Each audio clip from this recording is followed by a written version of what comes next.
Welcome to the Savvy Radio Show with your host, the Savvy Landlord. Up next is the best deal ever. On Fridays, check out all episodes on SavvyRadioShow.com. All right, Savvy Investor, it is Fabulous Friday, and I got back into the studio with Heather Schleeper. First, right out the gate, gangster, realtor, investor, less than 3 years, 52 units, buying a multifamily. You need to get this gal's number. She is a realtor. She works with investors like me. You need to call her. If you're thinking about buying a house or even selling a house, you think about a listing, you need to call this gal. She knows about how to pull CMAs. She's incredible. Call 405-222-9017. So that was a free plug. Thank you. You like that? All right. I like it. So tell me about this multifamily. And it's not an apartment. It's a condo? It's townhouses. 2-story? Up and down? 2-story. Okay. So how'd you find the property? Okay. So we decided we wanted to look at some multifamily. And we were looking at some over off of like MLK. They were a little scary. Hey, the hood are good. Hey, how many units did you have at this time? At this time, we had like 20-ish. Okay. So you were kind of seasoned, about a year in the game. Mm-hmm. Okay. So you were comfortable. You were like, hey, let's step up. But we were not at the point where our average then was about $800 to $900 a month rent. And we had no Section 8. We were high-class landlords. Yeah, whatever. There is no high-class landlord. So we went to see this one several times off MLK. It needed a lot of work for the money. It did not make sense to me. So you have this property on the east side? No. This is what we were started. looking at. Okay. And I'm like, I'm just not comfortable. And Michael was trying to sell me on it. And I'm like, it ain't happening. So just to get him off that, I knew I had to find something to put him on, because if not, he's gonna go buy it. Is he aggressive like you? He is. Wow. So Yeah. you guys are 2D dominant personalities. We're very, but it's like we know in each other's world. Yeah, but we know what His is finance. His is finance, and yours outgoing. Yeah, he does the numbers. Like he can run the numbers in his head all day long. Me, okay. I'm more. Here's what it's going to cash flow. Here's what it's, as far as, here's what the rent amount's going to be. He's horrible at rents. He'd rent all of our houses under rented if it was up to him. I throw out numbers and he's like, it's not going to rent for that. And then we have a tenant 2 days later. So, okay. I'm more the numbers on that side. He's all in it, wants to buy multifamily. He's bored, I guess. Yes. Okay, so challenged. I look in the MLS because I'm a realtor, and I find this deal, because we really like to stay south of 240. It's right at 240 in May. And I'm like, it's not the greatest area. By the college. But it's a rent area. Is it by the college? Yes. Okay. And so I was like, okay, well, I'll see what I can find out. So I call the realtor as it listed. We make an appointment. We go see it. He likes it. So what was it listed for? It was listed for, I want to say then it was like 1.35. Okay. So what do you know what that is per unit? How many units? It's 37 units. All right, you keep going. I'll work on the numbers since Okay. I'll be your husband today. Okay, thanks. So at that point, we went and we were talking to a different bank that we had a line of credit with, and we were going to see if they would want to finance it. Well, the way that bank works, they have to go through like a weekly meeting, and they have to present all the numbers. I had to have all the financials. They had to have our financials, and then they had to vote on it. And so we were waiting, and it was taking a little bit longer than we thought it should, because we're used to, John Day, who kicked something out overnight. Well, hey, this is $1.2 million. Yeah, well, and that's $32,000 a unit, which is reasonable priced it was. already. Well, okay, it would be better, cheaper. So, of course it would. I can't wait to hear this. Yes. So, we start talking to a private lender, and we're negotiating on interest rate and this. So basically, what it came down to is almost like they wanted to make sure that if the bank would give us the money, then they knew that we were a sure bet they would give us the money. So as soon as the bank calls and they're like, hey, we'll do that loan for you. And we're like, okay, how much down and this and that. I honestly don't even remember what the interest rate was, but we called the private lending, and they said, okay, we'll do it. And we're like, okay, we really want zero out of pocket. We don't want to have to do inspections. We don't want to have to do the EPA stuff. We just want close as soon as possible. We don't want an appraisal. We just keep our costs down. And they said, okay. So we were doing... Is this one individual that had this kind of money, or was it a pool of money? No, it was one individual. Okay, cool. So our interest rate, I'm not sure exactly what it is. I think it's less than 4%. So super safe for them. You're a realtor. You have 20 units. You're buying a 37-unit apartment building right by the college. And there was only 2 vacant units at that point when we took ownership. Why was the seller selling it? He's in California. So he was just kind of ready to offload it.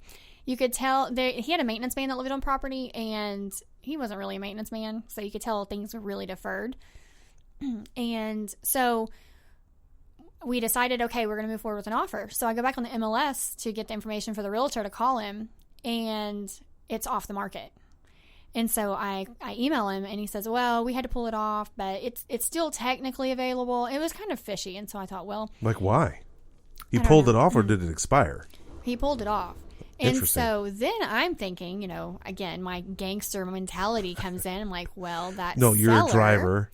That seller at that price has to pay 6% commission, 3 to that realtor, 3 to me. So if I go in and it's a for sale by owner deal, I can tell him no commission. We can get the cost down even more, and we don't have to pay income tax. So you just stepped on that realtor? I didn't step on him. He released it. But then I can't call him and say, hey, what's your client's phone number? Because ethically that's called the Oklahoma County. That would not be okay. Well, but again, everything is in this LLC, and then it's this other name, and it's in California. So I started doing my PI investigative skills that I've always had, I guess. And I found, because at some point we were asking for financials, and so I knew his name. And I also wanted to know, like how much the insurance was, so they had sent me a declaration page. So I called his insurance agent. And I said, hey, I'm trying to get a hold of this guy. I want to buy a property of his in Oklahoma. I don't know how to get a hold of him. I don't want to ask you to give out his personal info. Could you just please give him my name and number and tell him if he would like to reach me, he can. Wow. I also somehow along the way found a fax number for this guy. I didn't even know if it was his. So I write out, if you want to sell blah, blah, blah address, call me, and I put my name and number. And I fax it. 2 days later, I get a phone call. The insurance agent had got a hold of him. And just so happened to be his wife got the fax that same day, because apparently they didn't check their fax machine every day. And so we got to talking, and I basically, between Michael and I'm the one who builds the rapport with people. I'm the social person. He's just more of it's this or it's that, cut and dry. So I stayed on the phone for almost 2 hours talking to this guy, letting him just tell me everything that he felt was important. So we throw out an offer. He counters. Da da da da. So we go under contract with him. Well, I write out the contract. I send it to him. And at this point, he actually needed to relist the property with me first, so that it would counter out him having to owe anything to a previous the realtor. Yeah. Did you ever find out why he pulled it from that guy? Well, that guy got kind of aggravated because he wanted him to drop the price, and he refused to drop the price. So he told him he wasn't going to drop it. He was going to release it. So it was a little more to it. That is bizarre. Yeah. I'm like, why not keep it? Why not drop it? It's not your money. I mean, how much more are you going to lose? A $1.2 million deal. Yeah. What? So okay. At this point, I send him through e-signing because I prefer to do everything on the go. And so I send him e-sign, and he goes, well, I just need to talk to my CPA, make sure everything's, good on my side for these numbers, and then we'll sign. I said, okay. So 2 days goes by. I haven't heard from him. He calls me. Hey, just want to let you know, I'm really sorry how this worked out, but this other guy came in and offered me more money and kind of the same deal. Because we were pitching it to him as cash, since we weren't going to have to do appraisals or anything like that. And yeah, that's way bizarre. Yeah. So I was not true. I was very mad. I would be as well. So then he has the nerve to email me a couple weeks later and say, hey, this new buyer's flying in from out of state, and I'm going to fly in and meet him there, and we're going to do, like inspections, just walk through the units. Do you want to come? I'd love to meet you. And I'm like, oh, yeah. I'm like, the nerve. So I don't respond. So why not? I would show up there like a ninja. No. So then about 3 weeks later, I get a random email from him. So you never met them? No, never met him. So this previous or this other investor that's in the pool doesn't, okay. So you got another email. Yeah. Okay, I'm excited. Yeah, so I get another email. This is getting juicy. Woo! I get another email, and he's like, something fell through. The guy backed out. He was supposed to sell a few other properties in order to purchase this one. 1031 exchange, maybe? I think so. And so he didn't end up getting them sold. So this falls through, and I said, look, if you would have took my original deal... we would have been done by now. Yeah, we could have already closed. And so at this point, now I know I have a little more leverage. I'm like, okay, we'll do it. You said that to him? Yes. And I'm like, now we want to walk each unit, and we're going to make a list of things that needs to be done. Run the numbers. And so you made an offer was like, hey, sight unseen kind of. Yeah. A little bit lower, but you saved 6%. Yeah. And so it was in his best interest. What an idiot. Yeah. Okay, so now you're walking every unit. Yeah, so walk every unit. We make a list of everything. I take pictures, because he's not there. So I'm sending them stuff. And you're meeting all the tenants. Oh yeah, having parties. What's up? The maintenance man who's there walked with us, and then there's actually a manager on site. She basically just collects the rents, make sure that everything stays legit in the area. It's not burnt down. Yeah. So meet them. Everything's going good, and so we pitch out $1.2 million. That's what we'll buy it for. And you're going to save the 6%. You're going to close in like 2 weeks. Everything will go through. And he went ahead and accepted it. So we signed then. And everything went through just as it should. And now we have the units. Now it's a monster. What's the cash flow numbers on that? Do you know? I mean, 4% loan, you didn't put no money down. So you have no money down, infinite return. Our monthly payment on that is $8,000 a month. And then our taxes. It's a deal. It's about $400 a unit on taxes. And then our insurance is, I want to say around $9,000 or $10,000 a year. So roughly about $800 a month, $400 for insurance. So that's about right. Those numbers are accurate. And what do you cash flow like? Well, the units I'm were assuming renting like $10,000 a month. Well, we have a lot that we've been doing make readies on because a lot of his tenants were tenants that didn't like to pay on time. So those are the ones I've been getting out. The ones that I've been getting in slowly but surely. So these units have pretty much never been updated. They try to paint them. I mean, they just looked. I'm super excited for you. So they were renting for anywhere from $425. The max rent was $575.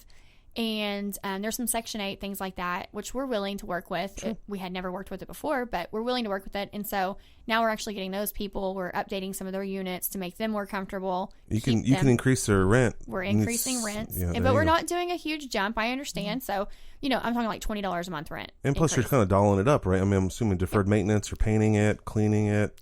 So the new units now, we're doing granite in the kitchens and the bathrooms. We're doing stainless steel appliances, all tile in the downstairs, tile up the stairs, and new carpet in the bedroom. So what was your ROI on that? So you're getting $575. Now what are you getting for that? Now we're getting $650.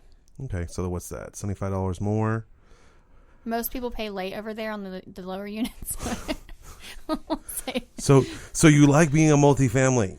Yeah, it's and not you bad. did it. We never go more than 2 weeks with a vacancy now. The guy had told us that he never had every unit completely filled. And we have owned it now since June, and we've never had more than just and the only time they're vacant are when we're doing make readies. The smaller apartments, I love them. I have a waiting list on mine. Since they give me 60-day notice usually. Some days 30 days, and I usually have someone lined up to move in that day. I mean, they're transitional. They're not, 5-year plans, but they definitely rent. And if you're a great manager and you keep it clean, and it's a great environment. And we've added more security lighting. It was just things like that. Like there was no security lighting in the back. The tenants a lot of times didn't feel safe, the ones that lived in the back part. So we've added that. And you may want to consider, you may have this, but on my apartment building, I provided some internet. And I have video cameras, so I can see it from my phone. We have security as well. Yeah, awesome. It came with that. It actually had an HOA, and the owner of it was the president and treasurer. So guess what? I got to take over. Shut that deal down. Well, there's other people that own units in there? There are 50 units total. We own 37, and then the next majority owner owns 6 or 7, I think, and then the other ones are just individuals. So one day you could buy the whole thing. We could. That's awesome. That should be my goal. I mean, your goal. Yeah. Anyway, well, Heather Schleeper, you are not sleeping on this job. You are at the wheel. I'm so excited to have you back on the show with fabulous Friday best deal. That's the best deal ever for me. That sounds amazing. I can't wait to see where this turns out. I would be strategic in acquiring them all. Then you'll be HOA. Well, no, then you would save HOA. I dissolved the HOA this year. You did? How much was it per unit? It was cheap. It was only like $20 a unit. But still. But what that meant was we had to pay a lot up front to get the HOA like at the beginning of the year. And then basically since I was treasurer, then I just had to pay out every month for maintenance and whatnot. So instead we dissolved it and now I just pay what I pay. And then you just bill everybody for what's going on. And then it's a write-off for me. Well, no, but I mean the other 2 owners or the other 10. No, I just cover it. Wow.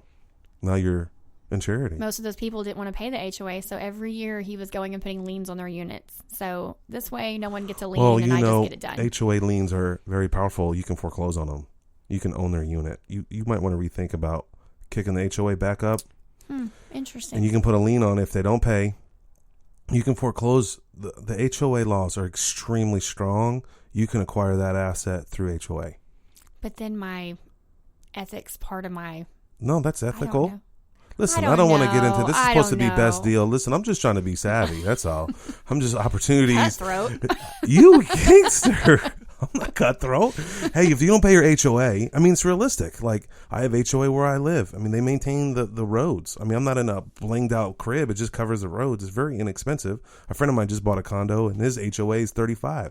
I think it's worth it. Now in California where my cousin lives, yeah, he pays $600 a month HOA. It's ridiculous.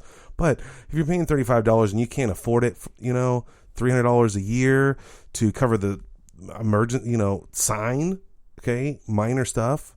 I mean, come on. Anyway, that's just me. That's why I'm not in townhouses or condos, because I like to have control. So obviously you like to have control. You just dominated, shut the deal down. I'm just being your homie.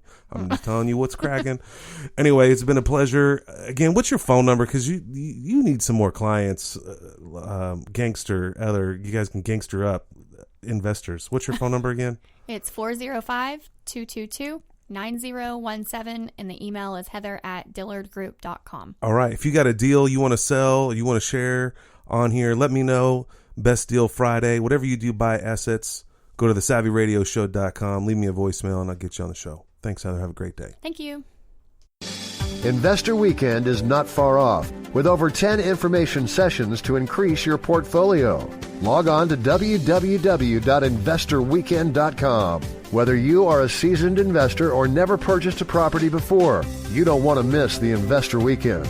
Join us for a powerful, knowledge-packed weekend with over 10 informational sessions that are bound to enlarge your real estate investments. You will hear from the best national and local real estate investors that will share practical and relevant experiences with you, the investor. There will be several networking sessions to connect with other like-minded people for potential funding, partnerships, and yes, hot deals. Go to www.investorweekend.com. Did you know we meet once a month for the Landlord Lunch Meeting? The third Wednesday of every month. Go to landlordlunch.com. Thanks for listening to The Savvy Radio Show. Glide online and listen to our other motivating episodes at savvyradioshow.com. Connect on Twitter @LandlordBook and always be buying assets.